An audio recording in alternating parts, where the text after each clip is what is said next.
Welcome to the workshop. This is a bonus video. Thank you for the support. The Aliexpress sale is ending today, but don't worry, there will be a much better one in November. In the meantime, I thought I would show you some of my picks that I have experience with in the metal, and I thought they were going for pretty good prices. So this is a top 5 going all the way from $50 US to $350. I start off by breaking my own rule because I don't have the Chameri version of this watch, and that's how I'm going to pronounce it. Chameri. I think it's supposed to sound Italian. However, they are, this Escapement Time and that one, for the same intents and purposes, the same watch. Long story short, Escapement Time is a one-man show, and he had a huge hit with this watch. Now, he had some production issues due to lockdowns and even a possible surgery, so the store was closed for a while. With all of that pent-up demand, eventually someone, possibly even his own OEM or original equipment manufacturer, to release a near identical model under a different brand name. I'm an Escapement Time fanboy, but for the casual buyer, the Chameri is probably a better choice. For one, it drops to around $60 US, which is frankly ridiculous. The name is a bit better for a casual wearer, an offhand comment. Oh, this old thing? Yes, it's a Chameri. Otherwise, you know the watch by now. Sapphire crystal, mecha quartz movement, and my lighting always makes this dial seem a bit cream colored, but it's really more of an off-white. I will throw the dimensions up, and really the only downsides of the Chameri versus this is the cursive on the dial, I think is just a bit rougher, and you also lose the signed crown.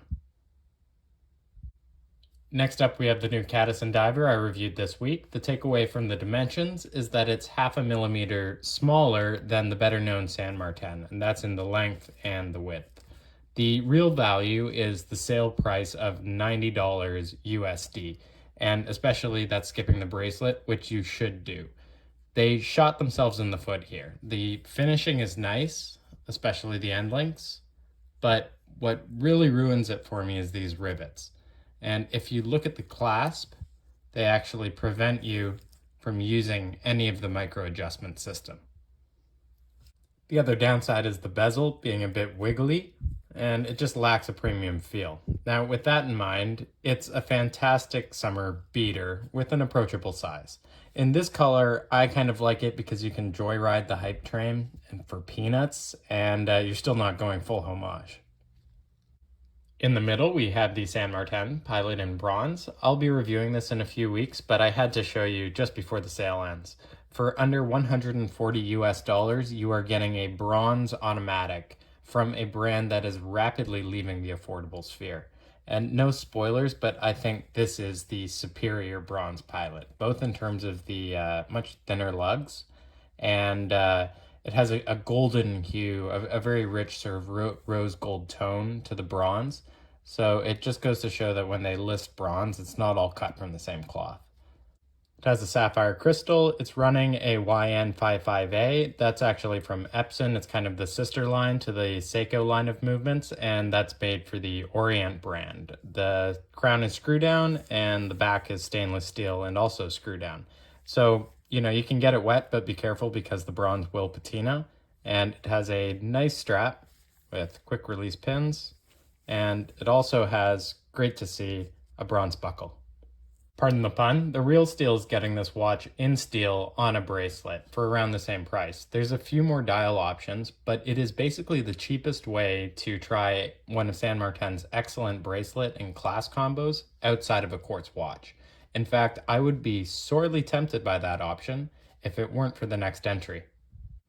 Hard to believe the 36mm San Martin has only been out a year. Vocal demand followed through with strong sales, and many brands took note. This guy has since moved to a version 2 with a domed crystal, as opposed to this flat one, and many dialing color options. I kept to the spirit of the vintage 1016 with printed numerals and logo.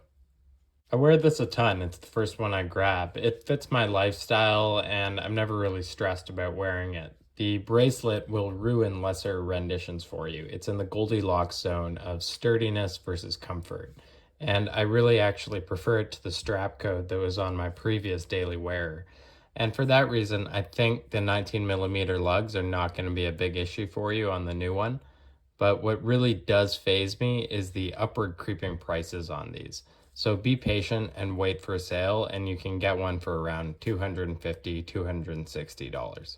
Number one is the weirdest. It's also the priciest, coming in at a quite painful just under 350 US dollars. But it is the watch that got me back into Chinese watches and into Aliexpress. This is the Escapement Time Regulator. Regulator meaning that the time only functions are divided into these subdials. And we have these beautiful blued hands, which I have no doubt are thermally blued due to the low production numbers of this watch. Okay, I didn't need manual winding on the dial. That's a bit like instructions. The slow beat rate there, that kind of hints at what's inside the case, which is cool. What I need to draw your attention to is just this amazing texturing on the dial. I don't know what kind of modern CNC sorcery has gone into producing this, but the mix of guilloche patterns and engine turning, this is everything that you would expect on a high-end regulator of yesteryear. You can tell that it's a real labor of love, and it's really for the wearer to enjoy. Uncommon watch, so I'll get it on screen here. We have a diameter of just under 42mm and a lug to lug. It's a slippery one of 48.5mm and a thickness of just under 12mm. So I wonder what kind of movement fits in a 42mm watch with a 12mm thickness. That's right, we have a genuine ETA Unitas movement in here. And despite the base level of finishing, everything the Swiss do is just a bit cleaner. This is for true horologists. The regulator conversion, it's a classic, and you're getting a hand-modified, low-production Swiss movement before you even factor in the rest of the watch. These don't go on sale, but I do like to check the stock. There were 5 available and now there's 4. I think it's a great thing to use your single-use coupon on during a sale. So if you still got that, great. Or if not, just keep an eye out for November.